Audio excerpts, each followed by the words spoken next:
Bonjour, bienvenue sur la chaîne La Grande Histoire, racontée par la Petite Françoise.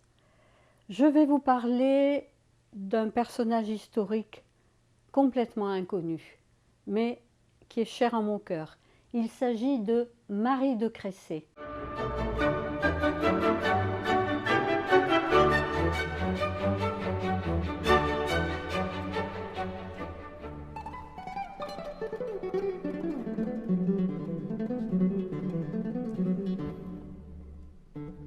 Elle est née vers l'année 1200 à Neuf-le-Vieux, qui est un village de la région parisienne.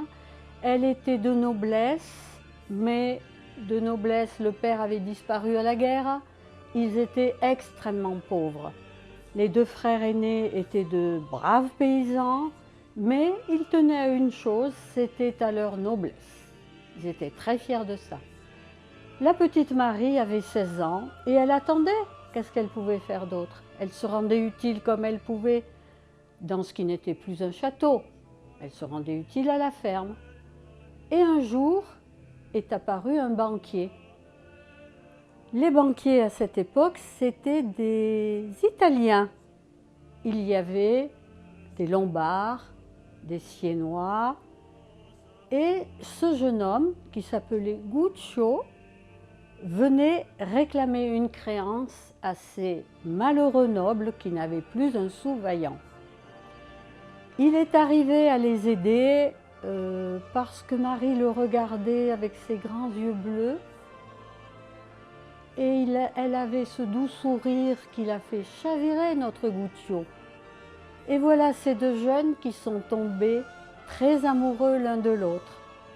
Guccio avait des missions pour ses parents qui étaient banquiers, mais il s'arrangeait pour venir aussi souvent que possible à Neuf-le-Vieux, bien entendu. Ils s'aimaient tellement qu'ils ont décidé de se marier, mais quand on en a parlé à la famille, il n'en a pas été question. C'était tu iras au couvent, on va te marier avec un vieux barbon, qu'il soit riche ou pas, on s'en fiche, on veut que des nobles. Guccio a réussi à revenir. Et il avait un moine que personne ne connaissait, mais il était réellement moine. Et la nuit venue, dans la petite chapelle délabrée du château, Guccio et Marie se sont mariés. Marie ne pouvait pas faire autrement, elle voulait être mariée devant Dieu. Tout allait bien, Guccio se tenait dans son coin et avec Marie, elle allait faire les courses, Guillerette. Et devait arriver ce qui arriva. Un jour, sa mère lui dit « Qu'est-ce que c'est que cette robe? Tu as défait la couture. » Et Marie a dit « Mais je suis mariée. Nous sommes mariés avec un prêtre. Guccio est mon mari. Je n'ai pas honte. » Scandale. Notre fille est enceinte, déshonorée, plus personne ne voudra d'elle. On la garde enfermée. Ses frères sont partis à Paris voir l'oncle de Guccio. Guccio est parti de son côté parce qu'évidemment, ayant subi une fille de la noblesse, il avait intérêt à faire attention parce que les nobles avaient droit de mort. Donc, les frères sont allés voir l'oncle de Guccio en demandant réparation, ils voulaient trucider Guccio.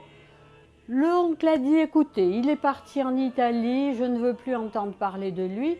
Amenez-moi Marie, je vais la confier à un couvent, nous allons nous occuper d'elle. » Ils ont eu un peu d'argent et tout s'est bien passé. On a amené la belle Marie auprès de l'oncle. L'oncle, quand il a vu Marie, il a été séduit. Elle était douce et tendre et elle tenait son petit ventre tendrement. C'était le fils de Guccio. Elle aimait Guccio, elle aimait déjà éperdument son enfant. On l'a mise dans un couvent où les nonnettes étaient émerveillées. Une jeune fille enceinte, c'était merveilleux. Ce qui s'est passé et qui a changé le destin de Marie, c'est qu'à ce moment-là, le roi Louis X, autrement dit le hutin, le disputeur, le brouillon, Louis X est mort. Il est mort et sa femme, Clémence de Hongrie, était enceinte. Donc, elle a eu l'immense chagrin de perdre son mari. Pas quelqu'un de très intéressant, mais bon, c'était son mari. Elle a eu son fils en même temps que Marie, dans son couvent, avait son fils. Marie a appelé son fils Giano. Clémence de Hongrie a appelé son fils Jean. Tout ça est historique. On a enterré Louis X. Clémence de Hongrie a eu des complications de son accouchement, comme il en arrivait très fréquemment à l'époque. Une nourrice est venue pour nourrir le petit garçon qui n'était pas d'une très bonne santé. La nourrice n'avait plus de lait. La femme du chambellan, qui devait en vitesse trouver une autre nourrice, s'est souvenue de Marie qui était au couvent. Elle est allée la voir et elle a dit « Allez !» Elle lui a tâté les seins et a dit « Vous avez du lait pour deux ». Marie a dit « Mais c'est d'abord pour mon enfant. Vous en avez assez pour deux, vous nourrirez le roi d'abord, ce que Marie a toujours fait, et ensuite vous nourrirez votre enfant. » Ainsi fut fait. Le premier jour, on a emmené le petit roi qui s'appelait Jean pour son baptême. Et à ce moment-là, on les plongeait dans l'eau glacée, les enfants. Je ne sais pas si vous vous rendez compte. Le petit enfant s'est pris de convulsions. Vite, vite, on l'a ranimé. On l'a ramené. Marie s'en est bien occupée. Il semblait aller mieux. Mais quelques jours après, il y avait la présentation au baron, où là, ce petit être dans une cathédrale glacée devait être présenté au baron, qui le reconnaissait comme étant le successeur de son père. Et comme il avait fait des convulsions qui n'étaient pas de très forte nature, le grand chambellan qui s'appelait de Bouville est allé voir Marie et lui a dit « Il faut qu'on échange les bébés. Le petit roi ne va pas pouvoir vivre. Laissez-le là, on va s'en occuper le temps que votre petit enfant, à la place du roi, ça soit amené et présenté au baron. » C'était la comtesse Mao d'Artois qui devait le présenter. Elle était paire de France. Est-ce elle qui l'a empoisonné pour diverses raisons? Est-ce que le petit... C'était le fils de Marie, il était en bonne santé. Toujours est-il que pendant que son oncle Philippe le tenait à bout de bras, ce petit enfant est mort. Mais ce n'était pas le roi, c'était le fils de Marie. On a dit à Marie que son petit enfant était mort. Vous imaginez la douleur de cette jeune femme. Son Guccio adoré n'était plus là et son enfant était mort. Le ciel s'est écroulé sur elle. Tout le désespoir du monde était sur elle. Elle a promis, juré sur les saintes écritures, sur son âme, sur l'âme du bébé qui était parti. Elle a juré tout ce qu'on a voulu, Marie. Elle était désespérée et on lui a fait jurer de ne rien dire. Elle est repartie dans sa ferme avec ses deux frères qui ne disaient plus rien, bien sûr. On leur avait donné des sous. Votre père m'a enlevé à l'âge de 20 ans contre 20 000 pièces d'or dont j'ai jamais vu la couleur. Alors venez pas me parler de morale. Qu'est-ce que je vais dire à Arthur, moi? Et à papa? À Arthur que vous avez été enlevé par amour. Et à votre père qu'il faut que le pognon ça circule. Et pendant 8 ans, le roi de France est resté dans une ferme de Neuf-le-Vieux. Il jouait avec les petits paysans. Lui était aussi crotté qu'eux. Il ne faut pas se faire d'illusions. Il avait ses tendres petits cheveux blonds, mais Marie était blonde. Donc on disait, il n'a rien de son père, celui-là. Et Marie a dû aussi, sous la contrainte, promettre de ne rien dire à Guccio s'il revenait et de se cacher de lui. Eh bien, au bout de 8 ans, Guccio est revenu. Il voulait voir sa femme. Ils avaient été mariés. Il voulait voir son fils. Les frères étaient morts ou disparus. Enfin, il n'avait plus peur de revenir. Il avait fait sa vie ailleurs, on l'avait oublié.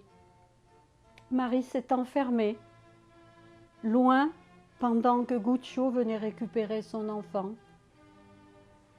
Il l'a emmené avec lui. Cet enfant était content de voir son père dont on lui parlait. Son père était riche, son père avait de beaux habits. Son père lui a dit qu'un jour sa mère les rejoindrait en Italie, là-bas. Et le petit Giannino, ça veut dire Jeannot, en italien, est parti avec son père. Marie est restée là. Désespérée, elle est allée dans un couvent où elle est restée 40 ans.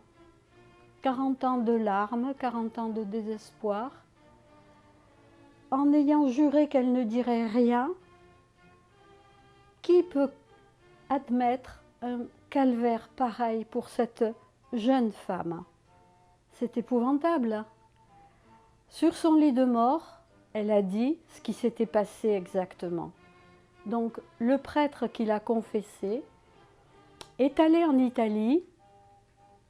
Il s'est fait connaître de personnes qui avaient connu la famille de Clémence de Hongrie, la mère, qui avait connu Paris à ce moment-là, qui avait connu l'histoire de la royauté très perturbée. Et on a retrouvé Giannino et on lui a raconté l'histoire. C'était un homme, hein. Il a voulu y croire. Donc certaines personnes lui ont donné de l'argent, il a levé une armée, mais c'était trop tard. Personne n'avait intérêt à ce qu'on remue la cendre, à ce qu'on remue des drames pareils. C'était passé, c'était hier, on ne voulait plus en entendre parler. Donc cette histoire a coupé court. Giannino, au bout de quelques années, on n'en a plus entendu parler. Marie était morte, et son mari aussi. J'ai écrit plusieurs fois à Neuf-le-Vieux ou Neuf-le-Château, à la mairie, à la municipalité, pour leur demander si Marie était bien enterrée au couvent des Augustins, comme je le savais. Jamais on m'a répondu. J'aurais voulu y aller et déposer quelques fleurs sur sa tombe. J'ai appris tout ça en lisant Les Rois maudits de Maurice Druon. Bien entendu, Maurice Druon et moi, nous avons une tendresse pour Marie. Il y a un DVD aussi des Rois maudits. Il y a eu un remake, mais pour moi, c'est celui-là le vrai. L'époque, XIVe siècle. Le lieu, la France. Le roi, Philippe IV. Il est Philippe le Bel. Maudits!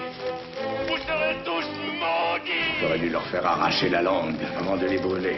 Madame, je suis venu de France tout exprès pour vous dire que vos belles-sœurs sont des putains. Je n'aimerais pas que ma famille soit objet de risée. Serait-ce donc vrai que vous n'avez pas de cœur? Le pouvoir est une chose amère, Isabelle. Vous serez tous maudits jusqu'à la 13e génération! Les Rois maudits. De temps en temps, ayez une petite pensée pour Marie. J'espère que cette vidéo vous a plu. J'espère que vous aimerez la partager. Et je vous donne rendez-vous pour une prochaine fois où nous rencontrerons une nouvelle héroïne historique.